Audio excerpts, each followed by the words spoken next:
आपको बता दें कि सिवान में काफ़ी काफिला आ चुका है। कई लोग यहाँ पे आए और अपना अपना शुभकामनाएं, अपना अपना आशीर्वाद, अपना अपना रूहानियत देकर गए। सिवान जिला के आज एक बेटा ने बड़ा कमाल काम कर दिया है। बेटा का है, बुजुर्ग का है, दादा का है, या कई ऐसे लोग उपाधि दे रहे हैं। उस शख्सियत के बारे में हम लोग बात करेंगे जो बिहार को आज बड़ा ही एक बड़ा रूहानियत मिला हुआ है। बिहार विधानसभा के अध्यक्ष बनकर लौटे हुए हैं पहली बार सिवान में। उनका आवास है, उनका पैतृक मकान है, जो जियाई के रहने वाले हैं श्री माननीय श्री और बिहारी चौधरी जी। बहुत खुशी की बात है सिवान शहर के आवाम के लिए, सिवान शहर की धरती के लिए। यहीं से डॉक्टर इंद्र बाबू, यहीं से मौलाना मजरूर साहब, और यहीं से अमीर सुमानी जी, और यहीं से और बिहारी चौधरी जी। ये बहुत बड़ा पद है। स्पीकर पद का जो रूप में उनको रूहानियत मिला है, जो पद मिला है, महागठबंधन सरकार बनने के बाद से 8वीं बार नीतीश कुमार जी मुख्यमंत्री बने हैं और दूसरी बार तेजस्वी जी डिप्टी सीएम बने हुए हैं। इस क्रम में बहुत सारा चुनौतीपूर्ण रहा, बहुत सारे जीवन में लड़ाई। एक मुखिया पद से शुरू किया और बिना मंत्री, विधायक, तमाम ऐसे मंत्री पद में उन्होंने अपना पद ग्रहण करके और आज इस मुकाम पर पहुँचे हैं। पूरे बिहार को रिप्रेजेंट करने के लिए बिहार मिला है। हमारा सब कई से यहाँ पे पहुँचे हुए हैं। काफ़ी सुबह से वो निकल कर जब रास्ते से आते आ रहे हैं तो कितने लोग उनकी शुभकामनाएं, आशीर्वाद, मल्यार्पण, फूलों से उनका स्वागत करते हुए नजर आए। और अभी उनके आवास पे हम लोग पहुँचे हैं। अभी अंतिम क्षण चल रहा है आज के दिन, क्योंकि अभी 2-3 दिन का उनका कार्यक्रम है सिवान में, क्योंकि दुर्गा प्रसाद राय जी का जन्मदिन है। जयंती मनाने के लिए वो अभी आए हैं सिवान में, क्योंकि काफ़ी शेड्यूल बिजी होने के बावजूद भी सिवान में धरती पे आकर सिवान की आवाम से, सिवान की जनता से मिलने का आभार व्यक्त कर रहे हैं। सबसे पहले सर आपका नाम क्या पड़ेगा? अर्जुन जी, आप बहुत बेबाकी से बात करते हैं। आपका कई ऐसा इंटरव्यू हुआ है, बहुत ऐसे इंटरव्यू में अपनी बातों को व्यक्त करके, रिवील करके बहुत लोगों को चकित करते हैं। आज सिवान की धरती पे आप भी हैं और आपने कई सफल दशक आपका भी राजनीतिक जीवन रहा है। जो आरजेडी पार्टी से बिलोंग करते हैं श्री और बिहारी चौधरी जी, जो जीवन का रेखा उन्होंने जिया है, और कहा जाए कि एक शतरंज की चाल चलकर, मतलब एक राजा जी कैसे बनता है, उन्होंने आज वो अपने आप को रिप्रेजेंट करती है। मतलब एक प्रस्तुत करती है कि एक शतरंज का जो खेल होता है वो बड़ा ही मतलब माहिर होता है, और वो अपने छोटे से पायदान से स्टार्ट करके और आज इस बड़े मुकाम पहुँचे हैं। क्या कुछ कहिएगा?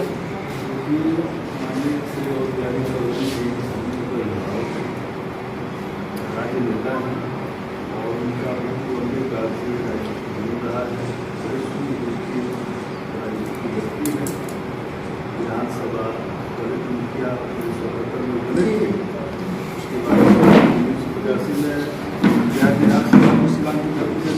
बाबू जी लगातार 2005 तक कांग्रेस सदस्य बिहार विधानसभा रहे और पूर्ण रूपेण संसदीय परंपरा का पूर्ण ज्ञान बिहार विधानसभा के माननीय सदस्यों, आरजेडी के लोगों, जनता दल के लोगों, कांग्रेस के लोगों, माले के लोगों, यानी एंटी भाजपा के लोगों। आप बताइए कि आप, हम व्यक्तिगत रूप से पूछते हैं, पार्टी और डी हम ये जानना चाहते हैं, हमारे दर्शक है, हमारे युवा जानना चाहेंगे कि आप उनके साथ में, मतलब उनका जीवन के काल में कितने सालों से जानते हैं, उनका परिचय कितना है? उनको 1985 से। अच्छा, उस दौर में वो कहाँ थे और आप कहाँ थे? मतलब एक हम लोग तो उस समय विद्यार्थी हुआ करते थे, पढ़ाई करते थे, लेकिन उनके राजनीतिक छल और उनके जीवन के मैं बहुत ही प्रशंसित रहता है। और पूरे लोकतंत्र को हिफाजत करने वाले इस सिवान जिला और सिवान से बिहार के लिए भी एक वो दिशा निर्देशक है। आज मतलब 2 सितंबर है और आज एक महीना पहले कोई नहीं जानता था कि इतना बड़ा सीट, इतना बड़ा महागठबंधन सरकार बन के और सिवान का एक आगाज और सिवान का बड़ा नुमानियत मिलेगा। आप जानते थे? हम ये जरूर जानते थे कि अगर कहीं सत्ता परिवर्तन हुआ तो सिवान की धरती को और खासकर माननीय श्री बिहारी चौधरी जी को नहायत प्राप्त मिलेगा जो उसके लायक हैं। क्या आप मतलब हमारे और बिहारी चौधरी जी जो स्पीकर पद पर मनोमित हुए, वो विपक्ष में कोई नहीं था, तो उनसे क्या मतलब एक अपील करेंगे, एक आम जनता में राजनेता के रूप में है और आदर्श भी है युवाओं के लिए, युवाओं के लिए, सबके लिए, तो उनसे क्या अपील करें सीवान का विकास पूर्व से भी काफ़ी मैंने उनके मन में ये इच्छाएँ रखी है कि सीवान का चौमुखी विकास हो, सीवान हमारा उत्तर हो, बिहार के नक्शे पर सीवान की अपना जगह बनावे, ये उनके मन में हमेशा है। धन्यवाद। जिससे पूर्व में है और एक व्यवसायिक में भी जुड़े हुए हैं, इनसे बात करते हैं। ये भी काफ़ी सक्रिय रहते हैं अपने जीवन में समाज के प्रति। ये भी शुभकामनाएं देने के लिए और देव चौधरी से मिलने के लिए उनके आवास पे उनकी रूहानियत को, आगाज़ को जानने के लिए आज पहुँचे हैं। इनसे भी लोग कुछ बात करते हैं। क्या कुछ है सबसे पहले आपके परिचय बनाएंगे? मेरा नाम अशरफ हुसैन जी। हम लोग तो बहुत पहले से राजद से और इनसे जुड़े फैमिली टर्न हम लोग और अवध बिहारी चौधरी जो हैं बहुत बड़ी शख्सियत है और वो जिस मैदान में जो शख्सियत में है उस हिसाब से उनको पोस्ट मिला है। विधानसभा अध्यक्ष बड़ा बहुत बड़ा पोस्ट है और सीवान का नाम इन्होंने फिर एक बार जैसे राजेंद्र प्रसाद या और लोगों ने ऊँचा किया है, उसी तरह फिर हमारा देश के पटल में अवध बिहारी चौधरी जी ने नाम ऊँचा किया है और बहुत ऑनेस्ट, बहुत ज़्यादा डाउन टू अर्थ, सबसे मिलने वाले, आज तक कोई कॉन्फ्लिक्ट में नहीं इनसे कुछ सीखने का बहुत बड़ा चीज़ है। लेकिन हम वो बात जुड़ना चाहते हैं आप लोग से कि जिस तरह से इन्होंने सफ़र स्टार्ट किया मुखिया पद से होकर और आज स्पीकर बने, उन दो बीच की कड़ियों को लेकर चला जाए तो सफ़र बहुत कठिन था, बहुत मतलब अलग अलग मोमेंट था। उस मोमेंट को कैसे संभाल कर इन्होंने आज बड़ा परिणाम दे दिया, क्या कहेंगे? जब से मैंने कहा ना कि जब से इन्होंने अपनी पॉलिटिक्स के कैरियर की शुरुआत किया मुखिया से लेकर आज 1985 से जीवन उससे पहले से भी है, हाँ। तो अभी तक उनके में कोई कॉन्फ्लिक्शन मतलब कोई विवाद नहीं जुड़ा, कोई आपराधिक छवि भी नहीं रहा, कोई कहीं से कोई षड्यंत्र नहीं, कुछ भी नहीं। यही वजह है कि आज भाजपा या अदर्स पार्टी जो विपक्ष में थी वो भी इनको निर्विरोध चुनी, इनके नाम पे कोई विरोध नहीं था, इनको निर्विरोध चुनाई और सारे पार्टी के लोग भी बहुत खुश थे। आपने देखा भी होगा बैठ के जब इनको ले जाया जा रहा था, बहुत सारे लोग इस्तेमाल कर रहे थे, स्वागत कर रहे थे। तो ये पोस्ट के लिए बेस्ट नॉमिनी जो सबसे बेस्ट आदमी जो है वो अवध बिहारी चौधरी थे। और आपने कहा कि सीवान का जो नाम है चुनिंदा लोगों से जाना जाता है, हमारे देश के प्रथम राष्ट्रपति राजेंद्र बाबू के नाम से, मौलाना मजरूर खान साहब से, और एक रूहानियत से इनके नाम से भी जाना जाएगा। लेकिन बीते कुछ दशक के दौर में वो चाहे जैसा भी हो, पूर्व सीवान के MP माननीय दिवंगत मोहम्मद साबुद्दीन का नाम काफ़ी जोरों शोर से चलता है और पूरा इंडिया लेवल पर उनको भी लोग जानते हैं और विकास के कार्य लोग कहते हैं उनको। उनका जो कार्य है क्योंकि RJD की पार्टी से हैं और इनके भी नज़दीकी रहे हैं और ये भी बहुत सारी चीज़ों को उनको रिप्रेजेंट किए हैं। तो हम ये जानना चाहेंगे कि मतलब वो आज शख्स अगर इस दौर में रहता या है रहते हैं तो वो आज का दौर कैसा रहता है, या आप लोग कितना उनको मिस कर रहे हैं, क्या उनको मूवमेंट पे इस मूवमेंट पे क्या करेंगे? क्योंकि ये चीज़ें थोड़ी सी अलग है।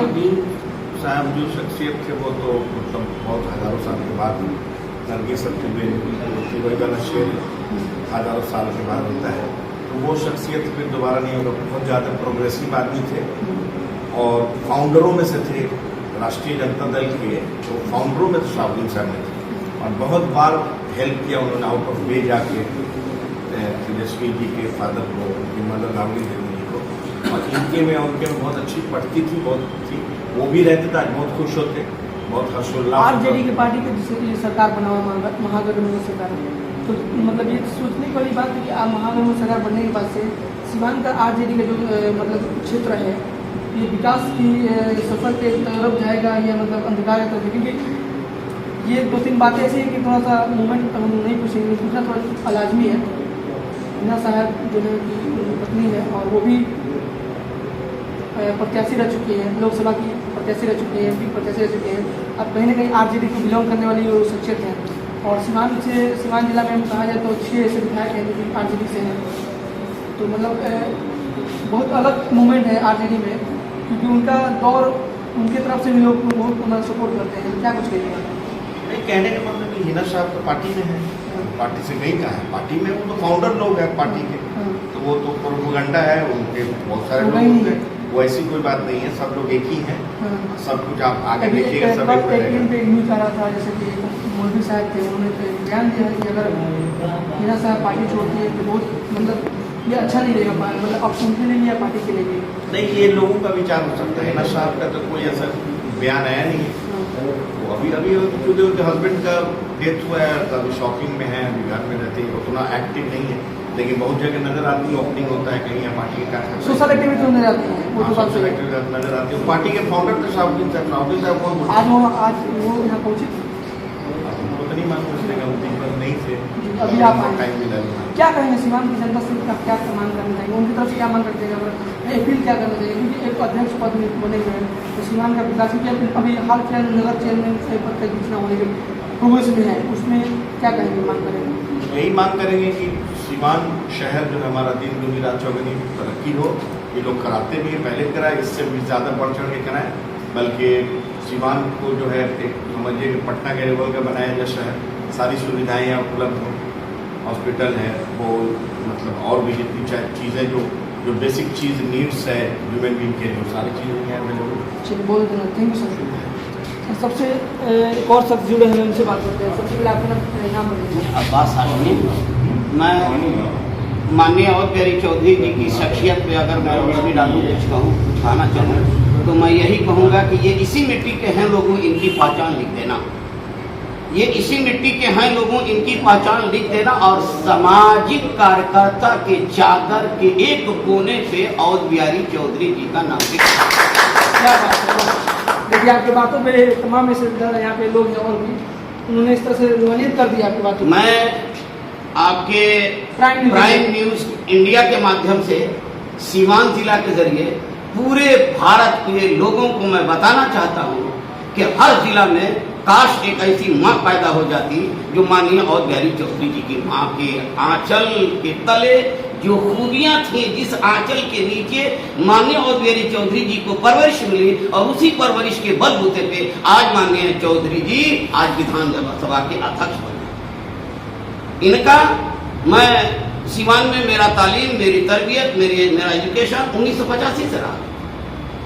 मैं ट्रेनिंग किया 87 में, मैं बहुत कुछ देखा अपने उम्र के हिसाब से, लेकिन मैं बताना ये चाहता हूँ कि इन्होंने जो सेवा किया है समाज के लिए, हिंदू, मुस्लिम, सिख, ईसाई सभी के लिए, इनका जो भाव रहा है, कहीं से कोई भेदभाव की नजर में नहीं, बल्कि एक इंसानियत के रूप में इन्होंने काम किया। कोरोना जैसी महामारी बीमारी में भी इन्होंने अपनी बीमारी को बीमारी न समझ करके, अपने दुख को दुख न समझ करके समाज की खुशी के लिए ये समर्पित रहे, उसी के फल है और उसी का ये असर है कि आज पूरे इंडिया में कहीं भी ये जाएंगे तो इनकी खुशबू से सीवान जिला का पहचान किया। चलिए बहुत धन्यवाद, थैंक यू सर। और ये रहे सर, आपका नाम? अब्बास हाशमी। अब्बास हाशमी जी अपने शब्दों से, अपने विचारों से एक और बात, बेहतर तालीम के बाद बोलिए। मैं बताना चाहता हूं कि पूरे बिहार लेवल पे अगर सीवान को नापा जाए, आका जाए, तो एक राजधानी को छोड़ करके कहीं भी हिंदू, मुस्लिम, सिख, ईसाई के नाम पर 4 एकता का रोड नहीं है, पुल नहीं है, सिर्फ और सिर्फ पूरे बिहार का आप जब सर्वे करेंगे तो यही एक सीवान है जहां एक पुल है और 4 राह है। ये चारों राह दर्शाता है कि यहाँ हिंदू भी चलेंगे, मुस्लिम भी चलेंगे, सिख भी चलेंगे और ईसाई भी चलेंगे। और उसी कड़ी के पुल को माननीय और बिहारी चौधरी जी ने दरोगा राय कॉलेज में इंसानियत का पाठ दिलवाने का काम किया, और कॉलेज को आज भी ये सबसे पहले प्राथमिकता देते हैं, और कहीं भी रहे, किसी जगह भी रहे, और जब भी कोई काम कॉलेज का होता है दरोगा राय का, तो सबसे पहले ये आने का कल ही शायद या 2 तारीख को दुर्गा प्रसाद जी जयंती है। जी हाँ, तो दरोगा राय प्रसाद जी के जयंती के मौके पर कहीं भी कभी भी हमने देखा है उनको कि हर प्रोग्राम छोड़ करके ये आने का काम करते हैं। और हमने बहुत ऐसे इनके दरवाजे पे मैं आकर के देखा हूँ, जब कोई लड़ता है तो FIR के नहीं होने देते हैं, सुलह कराने का काम करते हैं। और उसी सेवा का फल का देन है कि आज माननीय और बिहारी चौधरी जी को विधानसभा का अध्यक्ष बनने का मौका मिला है। मैं मुबारकबाद देना चाहता हूँ और कहना चाहूँगा कि ये उस माँ की शान में मैं कहना चाहूँगा, जिस माँ के आंचल के तले उनकी जो परवरिश हुई है, मैं कहना चाहूँगा उस शख्सियत के बारे में कि मुश्किल राहों में आसान सफर लिख देना, मुश्किल राहों में आसान सफर लिखता है, ये तो बस माननीय और बिहारी चौधरी जी के माँ के दुआओं का असर लिखता है। और मैं मुबारकबाद देना चाहता हूँ अब्बास हाशमी सीमा। बहुत धन्यवाद। तो आप लोग भी कुछ कहना चाहेंगे सर? क्या कुछ कहेंगे? आज पहुँचे, सबसे पहले परिचय दे दीजिए। मेरा नाम मनोज कुमार हुआ, मैं दो शब्दों में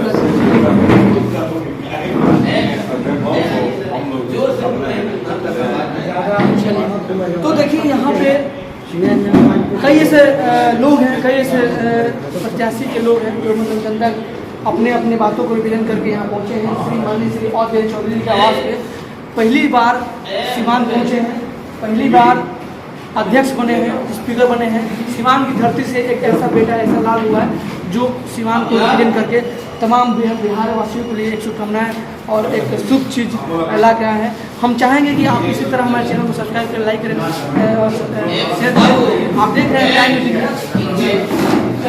और युवा की बात करें, क्या नाम रहेगा? तो देखिए, कहने का तात्पर्य ये है कि हमारे जीवन में बहुत सारी चीज़ें ऐसी होती हैं जो कि हम लोग सीखना चाहते हैं। अभी और बिहारी चौधरी जी आ रहे हैं, बहुत सारे लोग से मिले भी हैं, अभी मिलेंगे भी। और ये 2-3 दिन का कार्यक्रम ये सीवान में चलता रहेगा। इसी तरह से लोग आएंगे, मिलेंगे और अपने अपने बातों को, अपने अपने विचारों को व्यक्त करेंगे। कहना ये हुआ, जो महागठबंधन का सरकार बना है बिहार में, ये बहुत बड़ी एक उपलब्धियाँ है बिहार के वासियों के लिए। आपको देखना ये होगा कि किस तरह से महागठबंधन सरकार बनकर अब बिहार के लिए एक अलग मुकाम पे विकास का कार्य करती है। जैसे कि तेजस्वी जी ने बहुत सारे ऐलान किया था कि 10 लाख लोगों को, युवाओं को रोजगार देंगे। ये भी अब किस तरह से रिप्रेजेंट करते हैं, अपनी बातों को कितना तालीम में देते हैं, कितना व्यक्त करेंगे, ये सोचने वाली बात है। लेकिन फिलहाल बता दें आपको कि यहाँ पे जो शख्स आने वाले हैं, बैठेंगे थोड़ा सा, ये शख्स कोई जात पात का भेद नहीं, कोई धर्म नहीं, कोई पार्टी नहीं, सभी पार्टी के लोग, सभी जाति के लोग, सभी धर्म के लोग इनसे मिलने आते हैं। और ये सीवान का आगाज़ हमेशा रिप्रेजेंट करता है, हमेशा सीवान को प्रस्तुत करते हैं हर एक पहलू पर, हर एक बातों पे। तो यही है सर का, हम लोग एक शो भी चला रहे हैं, 2-3 कार्यक्रम चलाएंगे जो श्री और बिहारी चौधरी जी का, उनके गांव में, उनके आवास में जाएंगे, उनके बुजुर्गों से बात करेंगे कि उनका जीवन का रहस्य क्या है। क्योंकि एक चीज़ हम कहना चाहते हैं आप सभी को कि इनसे सीखने के लिए बहुत कुछ हम सीख सकते हैं। क्योंकि एक कहा जाता है शतरंज का जो खेल होता है उसमें राजा जब जीतता है तो बहुत चीज़ों को, समय को मिलाकर जीतता है। उसी तरह इन्होंने अपने आप को इतनी चुनौतियों से घेरे हुए, आज तक इनके ऊपर एक दाग, एक छींटा नहीं पड़ा। ये सोचने वाली बात है। क्योंकि जिस पार्टी में, जिस शख्सियत के साथ, जिस रूहानी के साथ जुड़े हुए थे, वो शख्स आज भले इस दुनिया में नहीं, लेकिन उनके नाम पे दाग लगा और वो उस तरह से गए।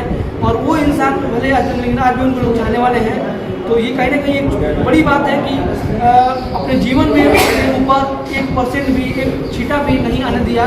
और उस छींटा से समय को अनुकूल बनाकर, समय को परिवर्तन कर, समय के साथ चलकर, और जिस समय को अपने कब्जों में लेकर आज इस मुकाम पर पहुंचे हैं, ये बड़ी बात है। क्योंकि लोग कहते हैं समय को कब्जा नहीं किया जाता, लेकिन ये एक उदाहरण देने वाले हैं कि समय को कब्जा करके और